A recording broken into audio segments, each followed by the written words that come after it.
Hello, dear friends. I have in front of me a large photographic tome, Above London, which is a book from the 1970s, which is, of course, now 50 years old. And it's a book that compiles images taken above the London skyline and landscape, offering us a unique perspective on the city at that time. What fascinated me about the book initially was the realization that in this day and age of drones, we can take aerial photography a little for granted, can we not?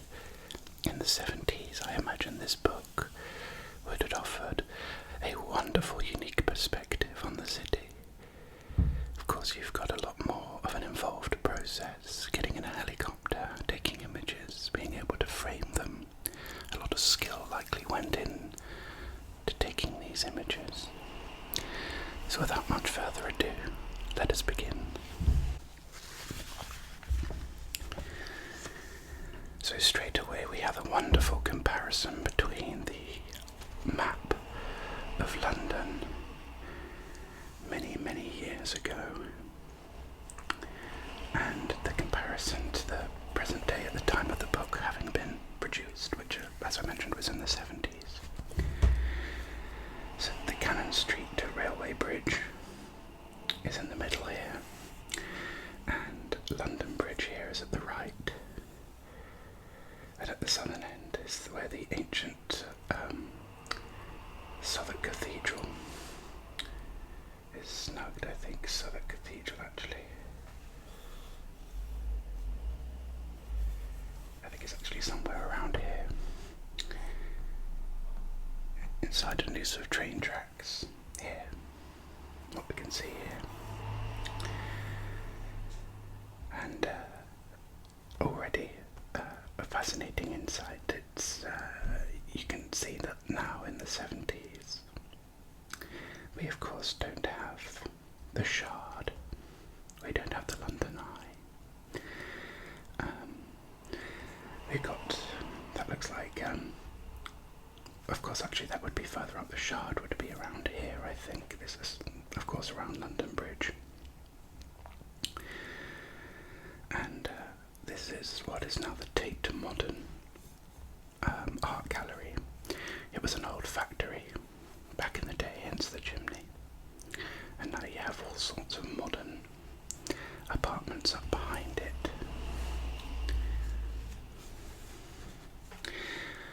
If you're not from England or from London, as a little bit of tourism advice, if you are looking for the famous bridge across the Thames that looks very opulent and with the two towers either side of it and the raising drawbridge, a lot of people get it incorrect and think that that is London Bridge. That is in fact a Tower Bridge. I always think when somebody asks me when I'm on the South Bank, can you show us the way to London Bridge? I always double check if that's truly what they want to see, because London Bridge is a pretty standard bridge, and they will end up being disappointed. So Tower Bridge is what you're looking for, what you're asking for.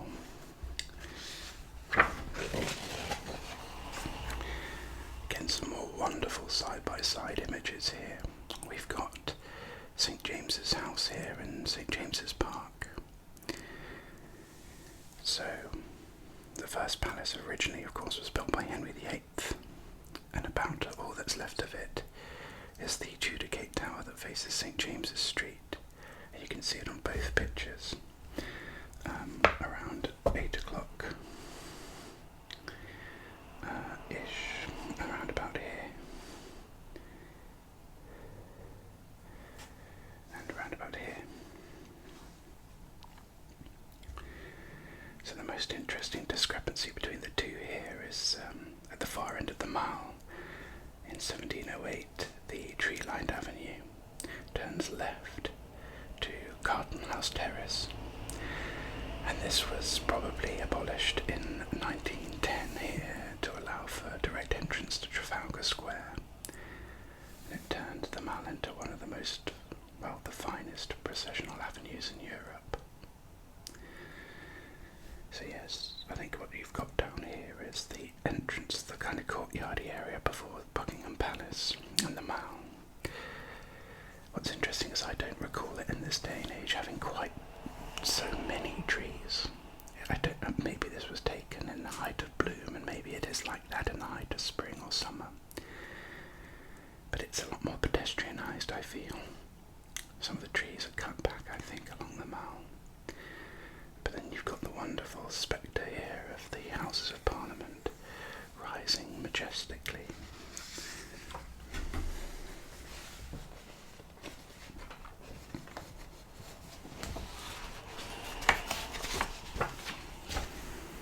Lovely shot here of the River Thames. So there it is, Tower Bridge.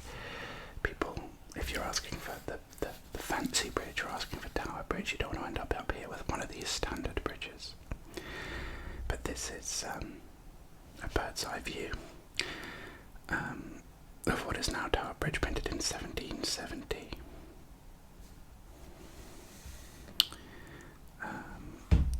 Of course, in this painting, the monument is greatly distorted to match the height of St. Paul's Cathedral, and it's almost buried in the surrounding concrete over here. What's quite funny is that if you were to look at these images side by side very quickly, you would think that the monument is that, which is the BT Tower, the British Telecom's communication tower. Just a funny alternate from one day to the next. You've got the Tower of London here, nestled at the end of Tower Bridge. St. Paul's Cathedral.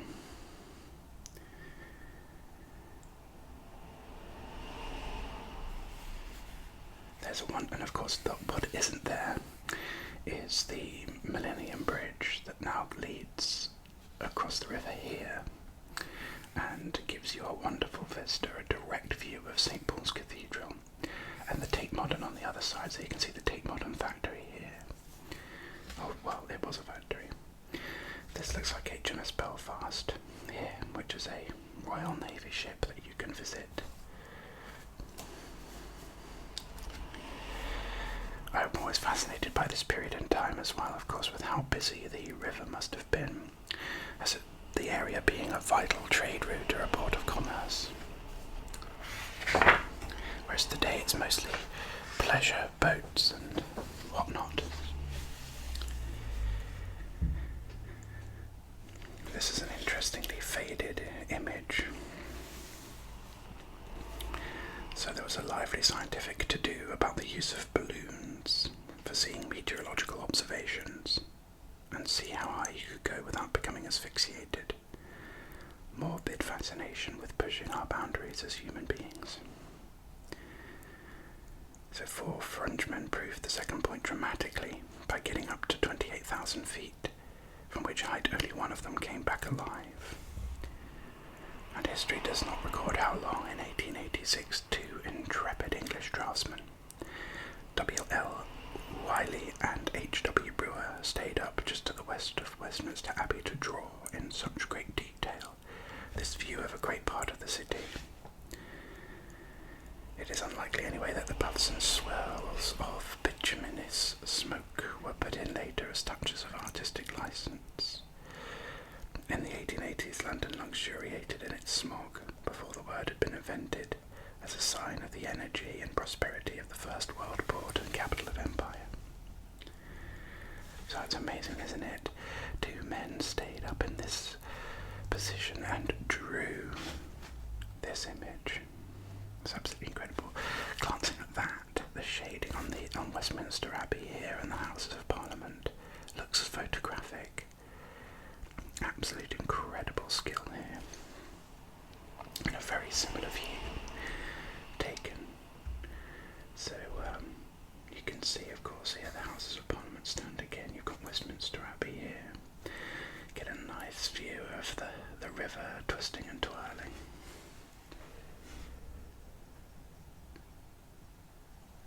And of course it's a remarkably different landscape, isn't it? So this is the park where the London imagine the London Eye here.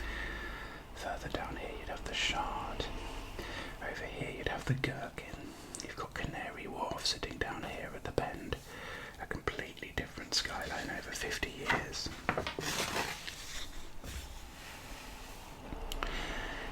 Now this definitely is a photograph, surely.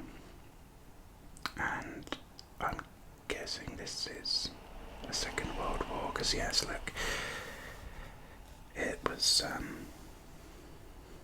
during the Second World War, just one tall tree in a jungle of brick and stone, and the knightly courage of the fire wardens saved St. Paul's from destruction. So that's actually incredible, isn't it, when you have a look at the standing structure of St. Paul's here. Bombed, bombed, bombed, bombed, bombed, bombed, bombed, bombed, bombed, bombed. All of this is completely flattened. Absolute devastation. I mean, actually, this is an incredible image. I've never seen it positioned like this before. From the aerial view, you often see images of this from the top down. Stunning. And instead of bombs, of course, you've got here very large structures. A lot of office buildings and a lot of commercial buildings here. There's like a lot of shops and offices here. This heads up towards Bank. This, I think this little building here is the heraldry building where the old coats of arms and things like that were produced. So you can see it here again. It's there. It's wonderful that it survived. Of course, London is well known for its docks. So the Tilbury docks looking south and east. The original dock and its three branches are at the upper left. And the Great Extension dock cuts through the middle. And 15 miles further on is Woolwich, which is the only free ferry on the Thames. Started in 1889 and links the north and south ends of the circular roads. Of course, we have many ways of traversing the river now. This ferry I don't believe exists anymore. No, it certainly doesn't exist, but it's a wonderful shape, isn't it? Like a lovely curve there. Wonderful flow. But of course you have tunnels under the river. You have the underground, the tube. You have the skyline, the cable cars.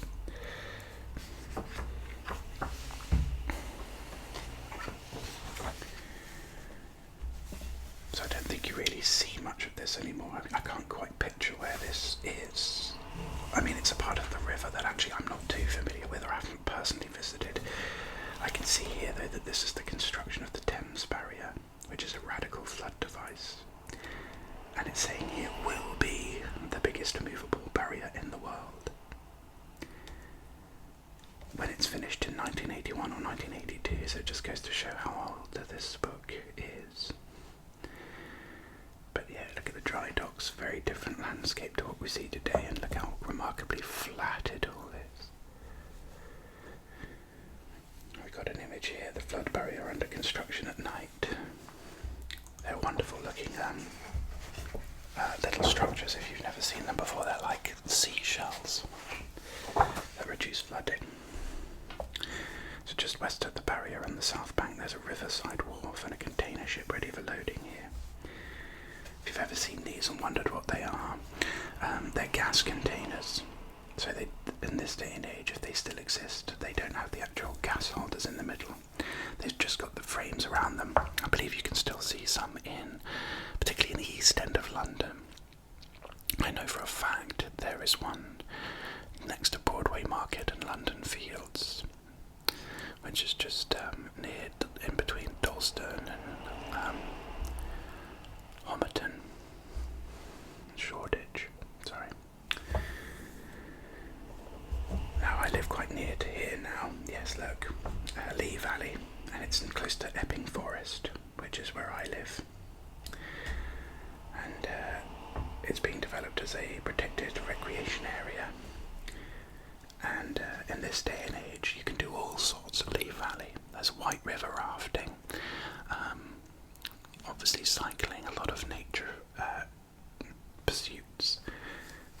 a great Olympic training centre for some sports that you wouldn't necessarily have access to in the mainland.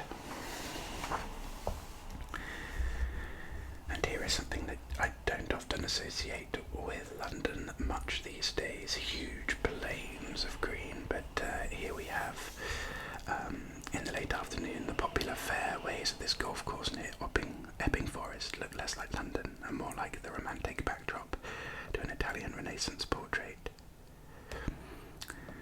Now I'm going to guess that this is either Thaden Boys or Hobbs, because there are a number of golf courses near me. This is why we moved out here, to get away from the hustle and bustle of the city into more of a pastoral, green, flowing area. And relatively nearby us is Chingford, and this still exists actually.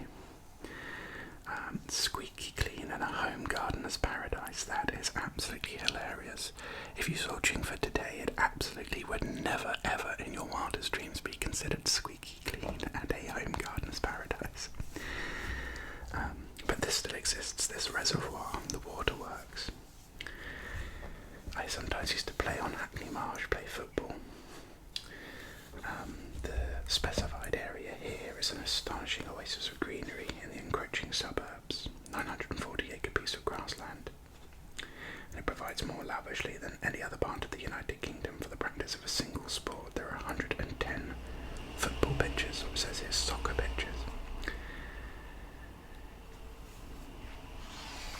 So we often used to practice football at Hackney Marsh before heading down to Shoreditch to play at the Box Park in a five-a-side game a few years ago.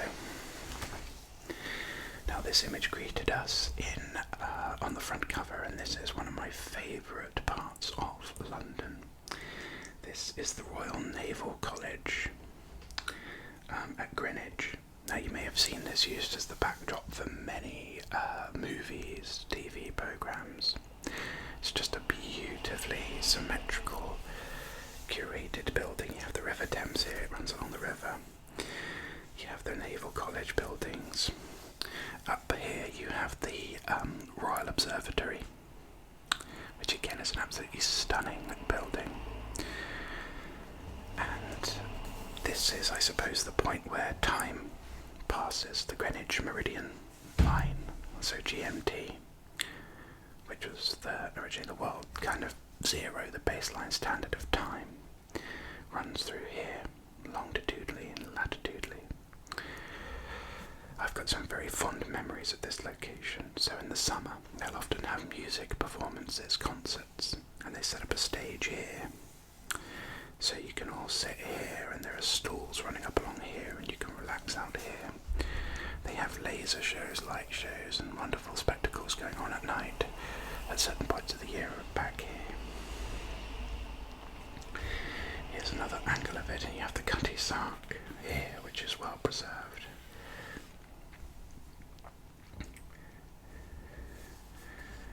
You've got some wonderful pubs and establishments around here as well to grab yourself a drink.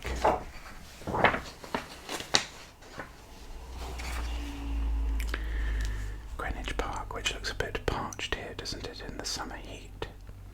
You've got Blackheath, which was the base of operations for rebels like Wat Tyler and Jack Cade, and a rallying point for the highwaymen.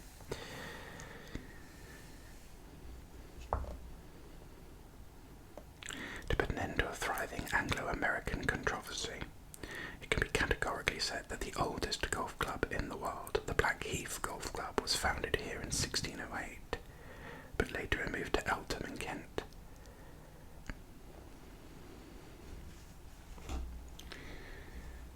Here we have apartment houses,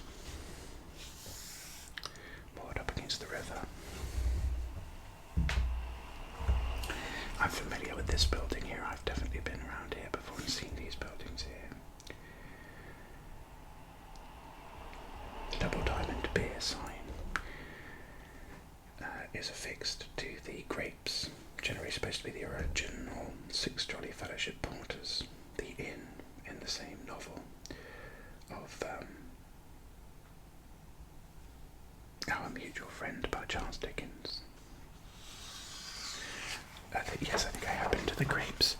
It's wonderfully preserved. It's got a fantastically old interior. Another great spot if you're looking for watering holes in London. Got more of the dock here. Opened with great fanfare in 1808. But it's now closed, victims like 2/3 of the dock berths in the Pool of London over the past dozen years.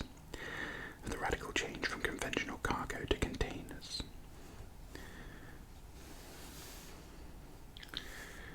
And here, just behind the Sophia, lit little modern hotel, just above the left of the pylon at the bridge. Just over here. A brave effort is being made to convert St. Catherine's Dock into a World Trade Centre overlooking a marina, complete with various antique craft, a naval museum, a Dickens tavern, and several restored dockmasters' houses. Well, I can reach back in time and tell these authors that that ambitious project came to fruition because, of course, this is the opening to the area now known as Canary Wharf, the huge financial sector, with large skyscrapers towering above all that it surveys. But this building actually is interesting. So a lot is built over the water. This still exists and is converted into a stream of restaurants and pubs and bars. And then you've got the Dockland Light Railway kind of comes along here. It's into Canary Wharf Station now. And you've also got a cinema here. You've got all sorts. Back in the day, I used to live around the corner in Stratford, and used to visit the cinema regularly. And again, a wonderful image here of the Tower of London, the formidable Royal Palace, Arsenal, State Prison, never captured to this day. I wouldn't try in this day and age either. You're unlikely to get very far. But this gives you a wonderful perspective of the fortifications. That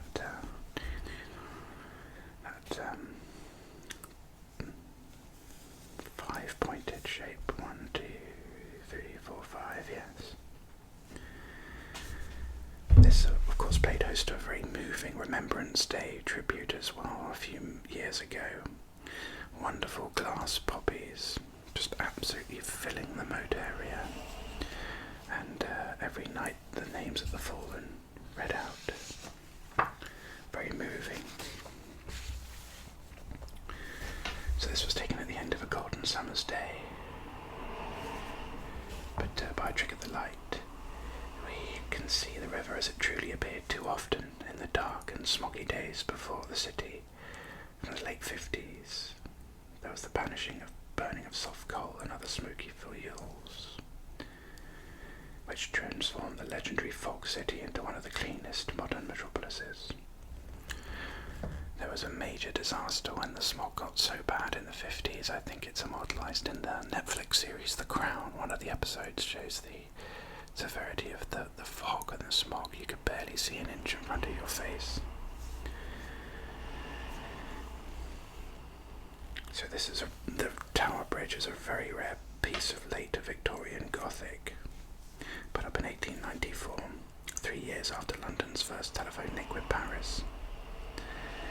I don't recall it having white tops. Whether or not that has become dirtied or changed, been painted, I remember it as being kind of like slightly green. Maybe that's my memory playing tricks on me. Southwark Cathedral there. So, nowadays, I'm trying to wrap my head around what this picture is showing me, because it doesn't look at all like this in this day and age, I don't think, because I think the South Bank has been built here. There's a walkway that has been built here. You can walk through here, but then you can go under the railway bridge and you can carry on walking up here. Very different in this day and age. Of course, you have a Starbucks and all sorts here. But this is also the location very nearby to this. I don't know if it's here or maybe further back this way, but you've got the Clink as well. which is the infamous prison, which is where we get the word the clink from. I think this is Borough Market, I think, the famous Borough Market, which is a lot smaller than it is today. A fantastic market if you've never been. In the 7th century, a nunnery. This was rebuilt as a church in 1106. Shakespeare and the Globe players knew it as their local church. There are interesting American associations. There's a miniature monument to one William Emerson, who died in 1575, and is supposed to be an ancestor of Ralph Waldo Emerson. And John Harvard, the founder of Harvard College, was born in Southwark and baptized in the cathedral in 1607. Here it should be plain that this picture was not shot from any aesthetic urge. They were south of the river in the sombre clutter of Southwark, but look and marvel at the squat brown building with the gambrel roofs in the centre. This has been identified as the site of the Globe Theatre, which was built by Burbage in 1599, and in which 15 of Shakespeare's plays were first performed. And of course, this is well before it was rebuilt, but the Globe Theatre has since been rebuilt and exists around this area.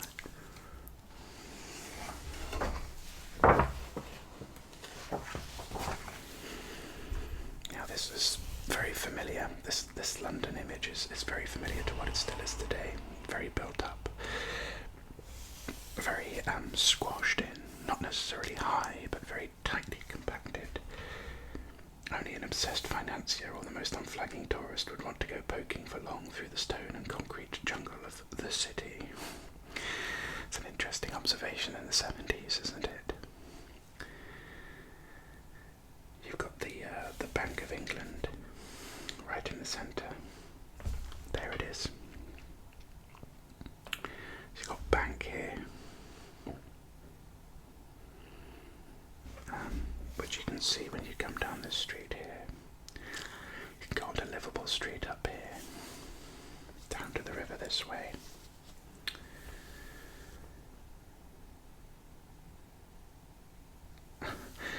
And again, these are hilarious, outdated perceptions where culture and fashion have changed over time. Nobody except some of the people who live there has a good word to say about the Barbican, an ambitious attempt of the early 1960s to build a commercial zone in a residential cultural area. It has been variously described as a cross between a medieval fortress and the worst of Le Corbusier, a giant stride of cellular giant slabs and a mass of concrete in derivative styles. But nowadays it's regarded as a wonderful example of brutalism and is venerated as an architectural marvel. It's funny how people think when something is made and then what time does to that perception.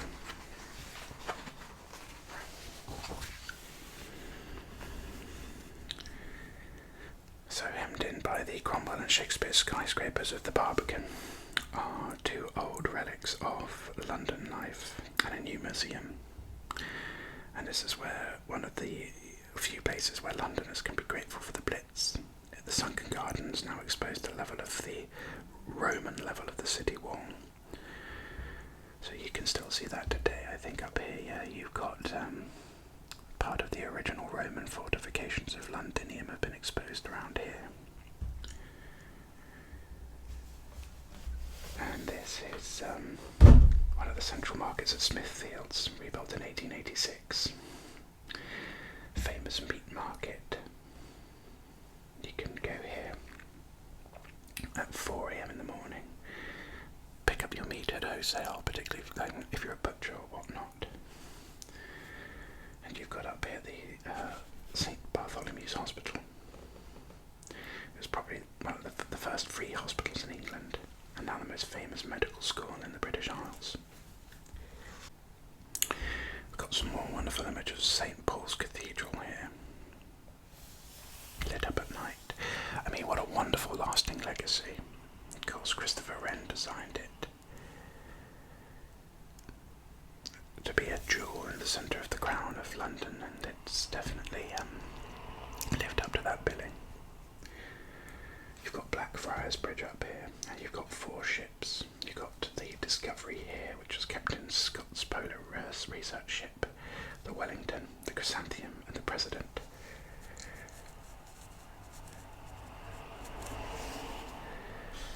Lovely. I would definitely take time to have a look at some of the old moored ships along the River Thames. Big part of our history, naval history.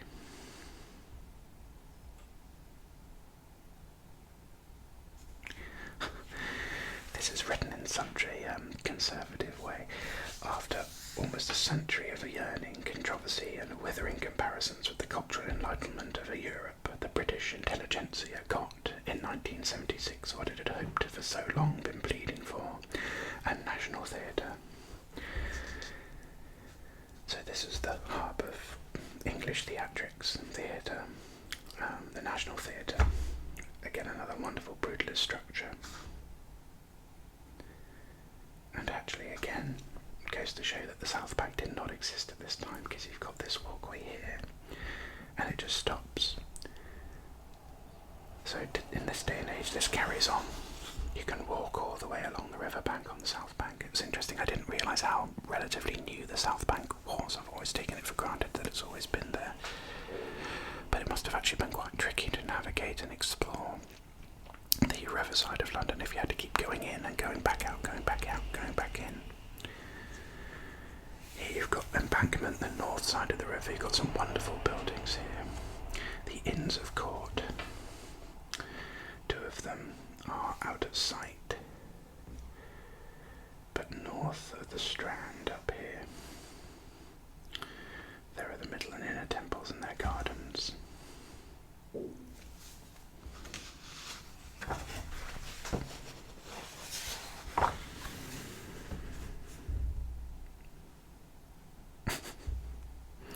What Gothic fantasist, either original or revived, could have thought up this daydream or nightmare as a railway station? The answer is none. It was designed by Sir George Gilbert Scott in the 1860s to be the new Foreign Office, but it was rejected and came to Gaudi life on the Euston Road as St Pancras Station.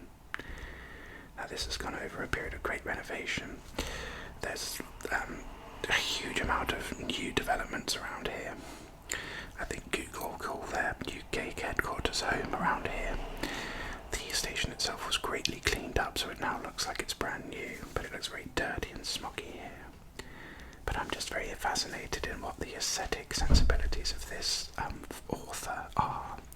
If they think that this is bad, what do they want?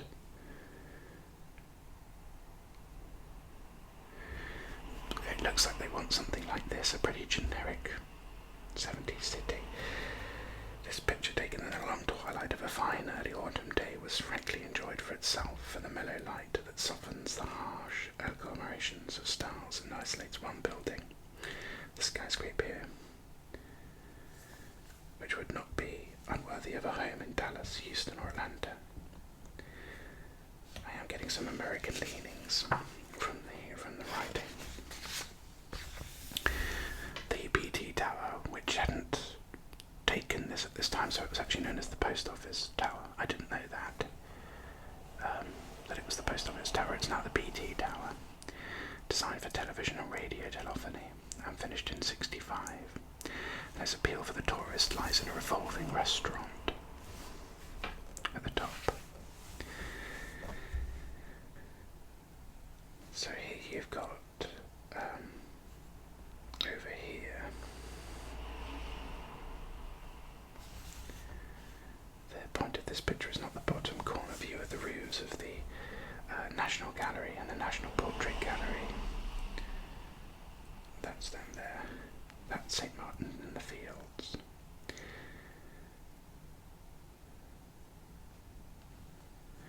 Edward I put down the last of the 13 crosses that were set up along the way of a funeral procession for his Queen Eleanor.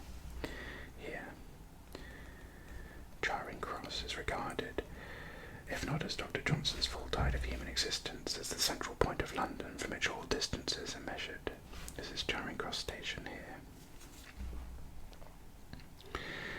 This looks very similar to as it is today. You can come out of Charing Cross, you can walk down to the embankment here, you can cut along here to go past St Martin in the Fields, and then you've got Trafalgar Square here and the National Gallery.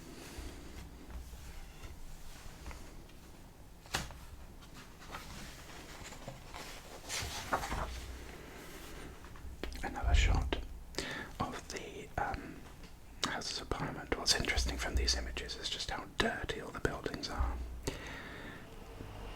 I guess they didn't have like power washing technology in those days, or an effective means of cleaning it en masse, but they certainly are much better looked after this day. Look at all the rising smog. I suppose up this building here, I suppose this is indicative as well of the air quality from vehicles of this age, not necessarily having catalytic converters or any ways of curtailing their emissions, so all the buildings are just covered in a thick layer of dark soot. It's interesting. A unique perspective I haven't seen before.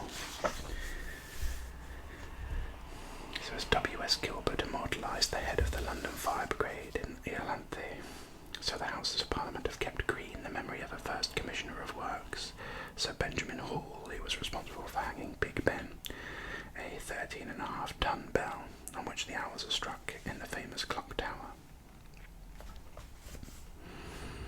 You get some nice images of St James's Park over here.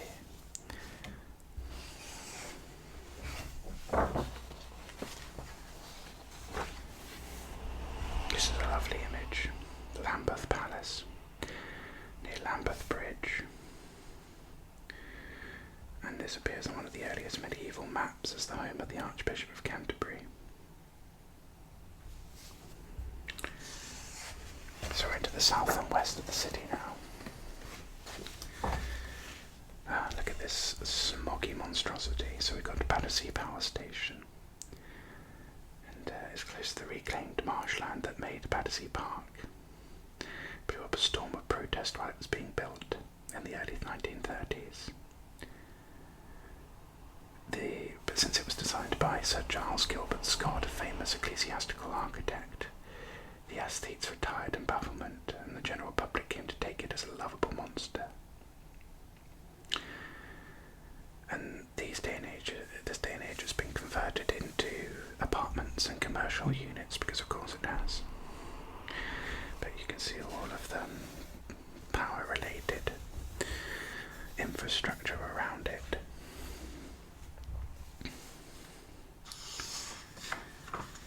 So at the time of writing, it's shortly to be closed down, and the most useful function seems to be piping hot water under the river to heat the 30-odd blocks of flats of Churchill Gardens, this first big municipal housing project after the war. Now we have Battersea Park here, which exists to this day, of course. It's not quite the festive pleasure ground it was during the 1951 Festival of Britain. A bad accident on the Big Dipper, on what is now just a empty circle, may have had something to do with scaring people off.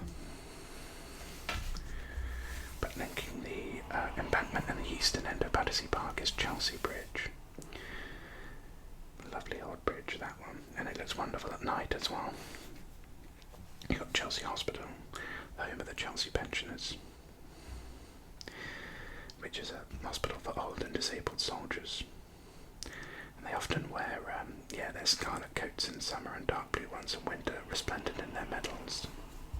It's one of the finer works of Sir Christopher Wren, and its foundation stone was laid by Charles II, so a lot of heritage there. And we have a community of people here who live on houseboats and barges in Chelsea, opposite Chain Walk. More and more applications come in from couples seeking to buy past the inflated real estate market. So the PLA sees increasing problems of sewage and pollution, while the prosperous residents of Chain Walk see the floating houses as threats to the status value of a famous street. And here we can laugh until we cry at the statement of couples looking to circumvent rising real estate prices in 1970, where I'm guessing one of these would probably probably set you back in the multiple millions, if not tens of millions of pounds. 30 minutes down the Brighton Road, south of Chelsea, of course, we have Gatwick, London's second airport, which handles mostly European traffic, but some transatlantic flights.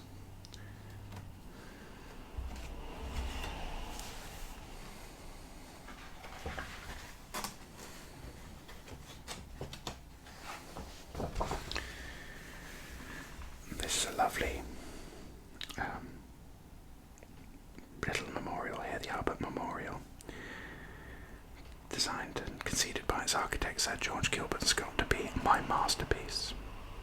And there's a Gothic trance. Took 12 years to build as a shrine to a life devoted to the public good, and more than any other public tribute to the dead consort, it did something to assuage the ecstasy of Queen Victoria's grief.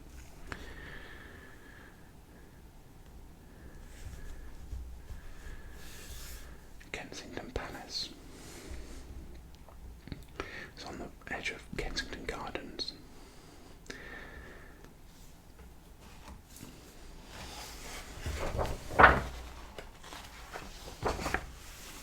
Lovely image at night here at the city.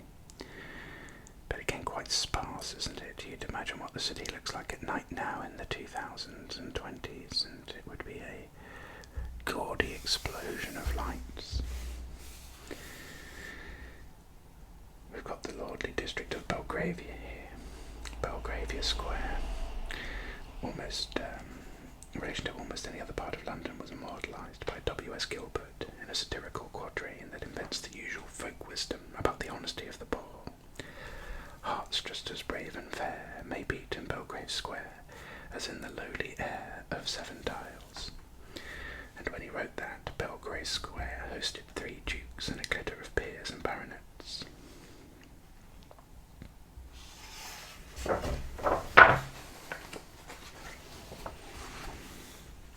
look at this. Wonderful. In the 70s. North and west, that's Piccadilly Circus.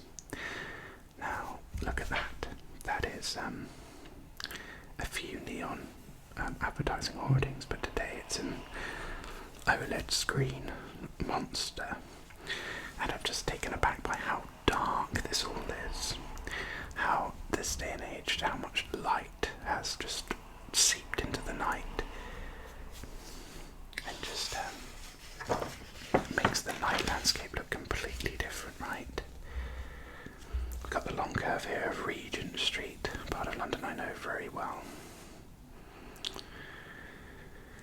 And it begins at Piccadilly Circus, straightens up before Oxford Street.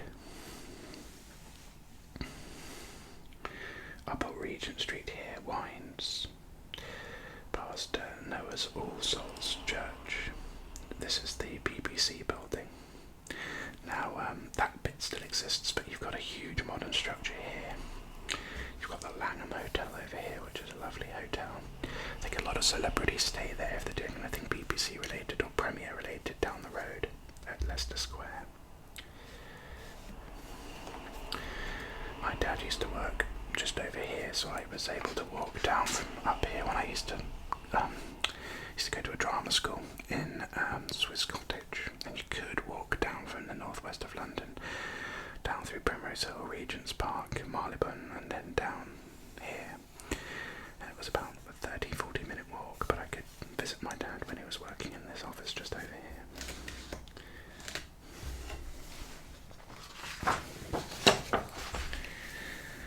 So Regent's Park, as I was saying, you've got it here, lovely walkway up here. You've got the zoo in the background here, the Holy Trinity Church. And if you go north from the BBC along Portland Place, you come to Jordan Mash's Park Crescent, which is a semicircle of iconic colonnades. So yeah, you've got the Langham Hotel here, and then a little bit further down here, you walk up here and you've got this wonderful crescent. And this leads on to Regent's Park up here. Another view of Regent's Park. This is giving me nostalgia. Used to run, used to go on jogs quite a lot. guess I took it for granted what I actually had. A wonderful place. You've got another view of it over here. But London Zoo. It's home to London Zoo here. You've got Regent's Park Theatre there, which is a small outdoor amphitheatre. I used to do, at drama school in our second year, we would do zoo studies. We'd get a membership to the zoo, and we'd go and study animals that we were assigned with the intention of being the animal, recreating their breath, their body position, and more. This is the Central Mosque, which was built between 1954 and 77, which is, just near next to the park. And this is the zoo. You've got the zoo here. That structure is still in place today, that's still there. I mean, it looks very similar to what it is to this day. It looks a bit sparse here, actually. I think there's probably more exhibits in it than there were back in the 70s.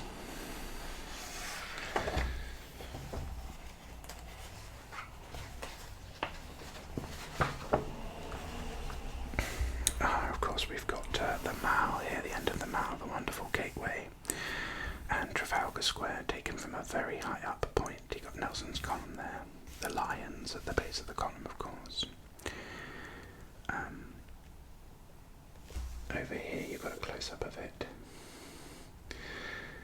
So to this day, you've got the fourth plinth that has never had a statue on top of it. So you've got some statues that have been there since the plinths were designed, but this one never had one.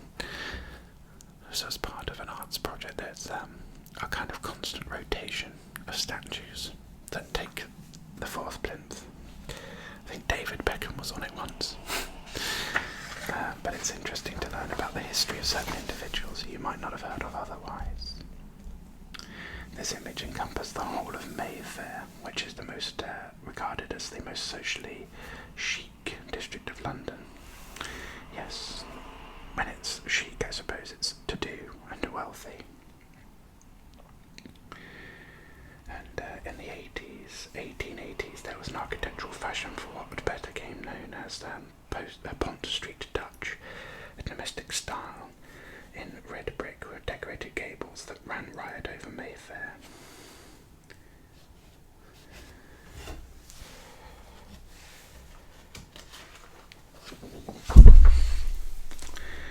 Got Grosvenor Square here, named after Richard Grosvenor, who laid it out in 1725, and whose estate came to own, and still does, large parcels of the most valuable land in London.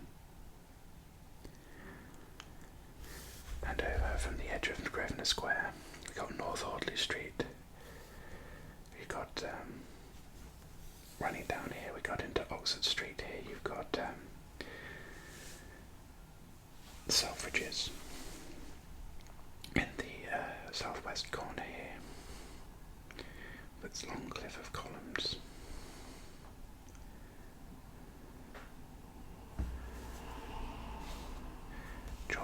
Gordon Selfridge was a Chicagoan who astounded Londoners by setting up his Trade Palace, the first English department store, in 1909. He was bristling with ingenuity. He exhibited Blériot's airplane one day after its pioneer flight across the Channel, and staged the first public show of television.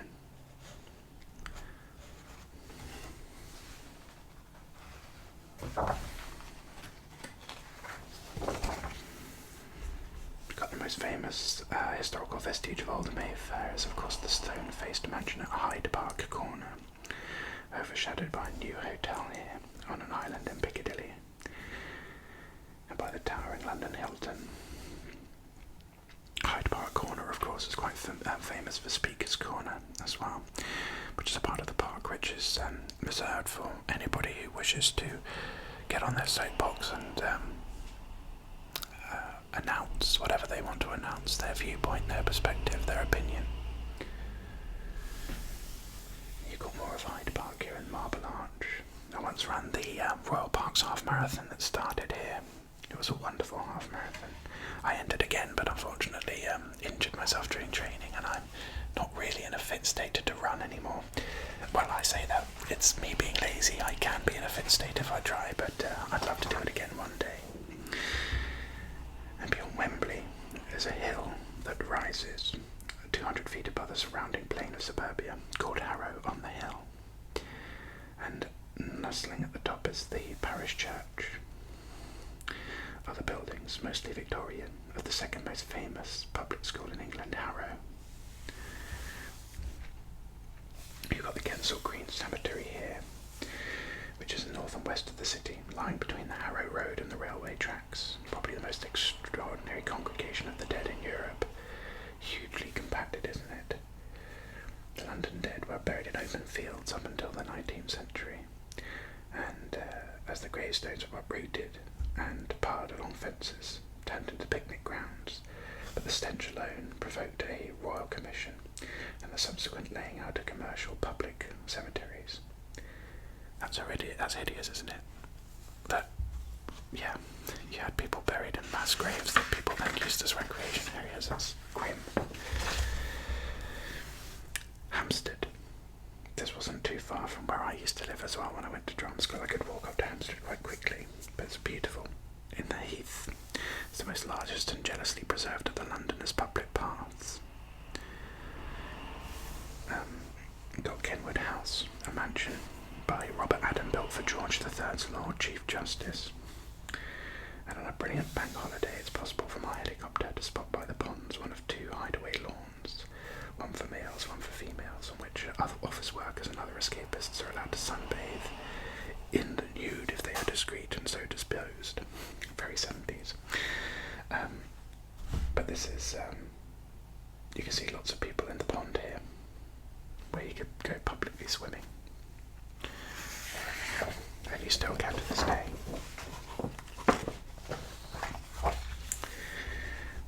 Wembley, the old Wembley.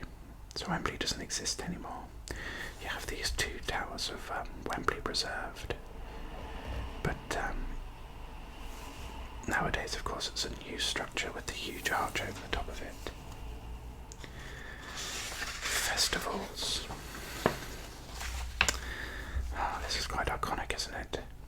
There was a time when the All England Lawn Tennis Club's Wimbledon courts were surrounded by open meadows and a small enclosure for the people who owned automobiles.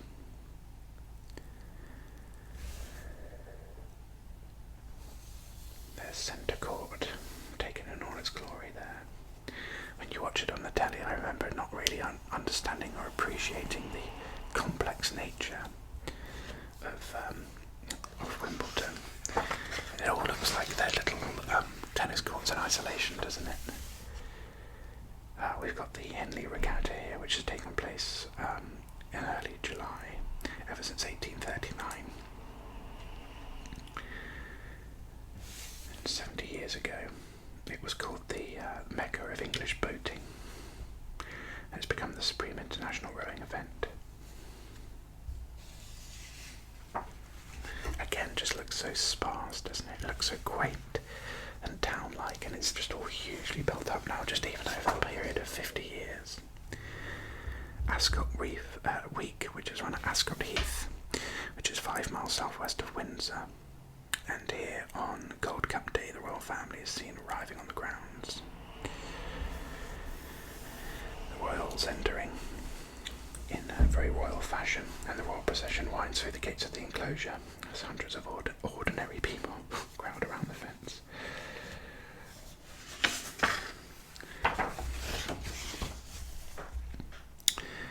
Stunning. The gardens at Kew, another favourite destination in London, nearby Richmond where I work. You've got the wonderful structure here, acts as a greenhouse. Now again, of course, it is a little bit more built up than this. Of course, you've retained the gardens, the botanical gardens, but you've also got now a larger pagoda and other structures as well that exist. Every year there's a wonderful light festival around Christmas and New Year. We've not been able to get tickets for the past few years. I'd really love to go again. Oh, the pagoda is there.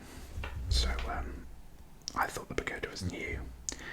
I think they've built a new one I think this must have been temporary or something, because it wasn't there for a while, and then they've built a new one in the same place. Scion House. Just look how beautiful this is. Isn't this absolutely stunning? Just wonderfully curated. Wonderful straight lines. And you've got Richmond Park, which again is very near to where I work. But a wonderful expanse of land. You get lots of lovely wild deer roaming. And you've got the White Lodge here, which you can pop into for a cup of tea. Hampton Court Palace, of course, the famous Tudor masterpiece of England, built by Cardinal Wolsey. And Henry VIII held court here. Again, you get at summertime and other points of the year, there's wonderful music festivals held here, which I believe are either in this ground here or this courtyard here. They put up a stage. I think it might be this one, and then you can watch the show here. But then there's also these wonderful gardens out here that you can relax in the summertime with your fizz. We've got a wonderful little maze.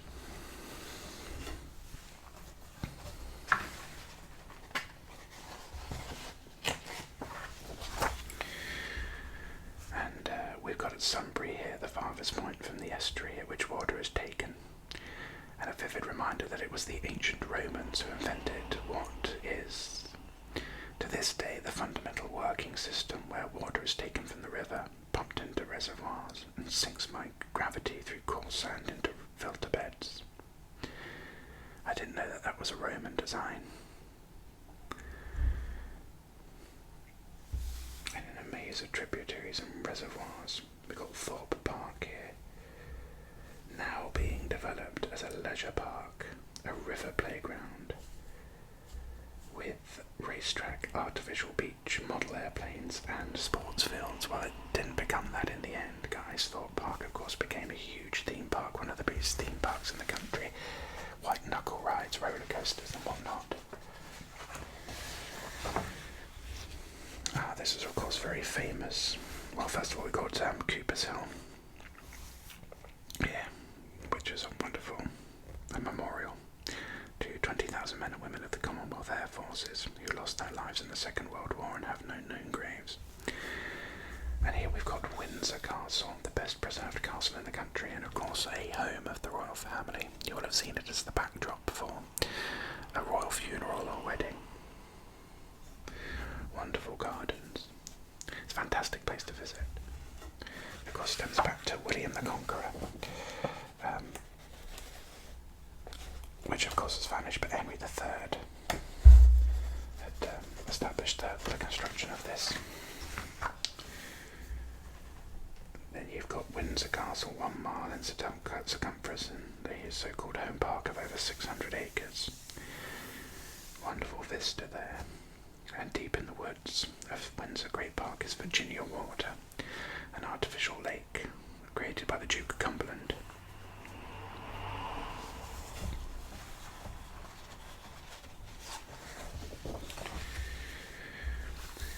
This, well, they're saying almost Disneyland model of a fortress, complete with battlements and cannonballs, is Fort Belvedere on the edge of Windsor Great Park, with all the cannons lined up here. So, when in 1928 King George V was seriously ill, the Prince of Wales, who had a couple of dangerous spills in point-to-point races, was persuaded by his mother to give up steeplechasing. He sold off his horses and looked around for a weekend retreat somewhere in the Golfers' Pine and Sand Paradise, southwest of the city. He found it in this rundown old 18th century rebuilt folly, a so-called Grace and Favour house, which is at the disposal of the royal family, and usually given to widows and pensioners. But the Prince of Wales found a haven of privacy for his Anglo-American social set, and as king, he found an uneasy refuge from the heartache of the scandal that attached him to his affair with Mrs. Simpson. And on the 10th of December 1936, he sat down in the drawing room that looks out onto the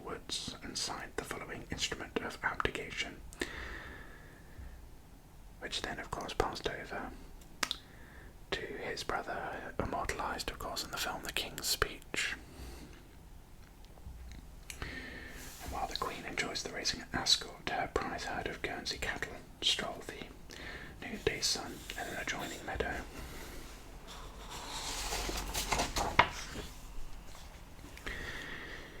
You've got the village of Bray, 25 miles upriver.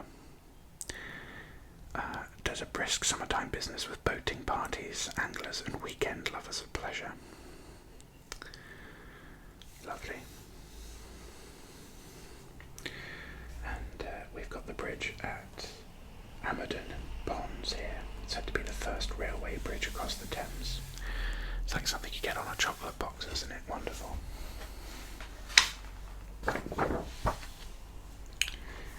Cliveden, north of Taplow. It's the country seat of the Astors and famous at all times for its magnificent beech woods and garden.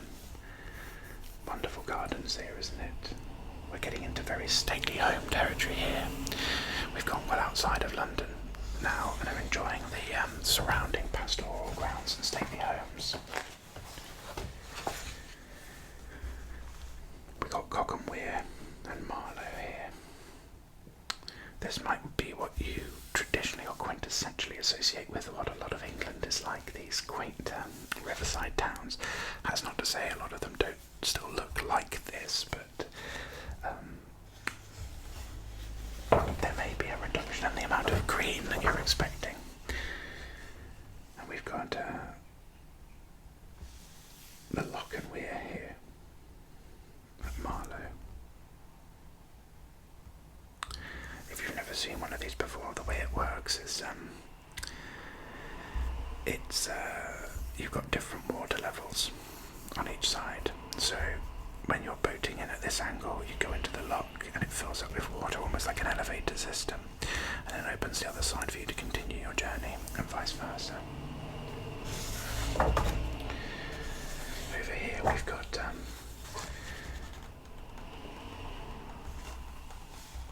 in 70 years, while the population of the United States has more than doubled, the population of the United Kingdom has increased by only 25%. Inevitably, housing is a chronic problem, and after a period of conflict between rural councils and people fleeing from the cities, mobile home communities, known in Britain as caravan parks, came to be licensed. Housing to this day, of course, is still a chronic problem that faces many residents of Britain. Fair and affordable housing. And we'll finish here with this wonderful set of images here. The storm approaching from the west highlights the undulations of the Thames Valley and sets off both the limitations and the charm of much of English farming. This is what I associate England with, and if I were ever to be ripped from her borders, this is what I would constantly associate with the land. Rolling parcels of farmland, and a twilight glimpse of the upper river, the stream of pleasure, as it moves north and west far from the city into the placid farmland of Oxfordshire. I don't know about you, but I found that surprisingly very, very enjoyable. I didn't know what to expect.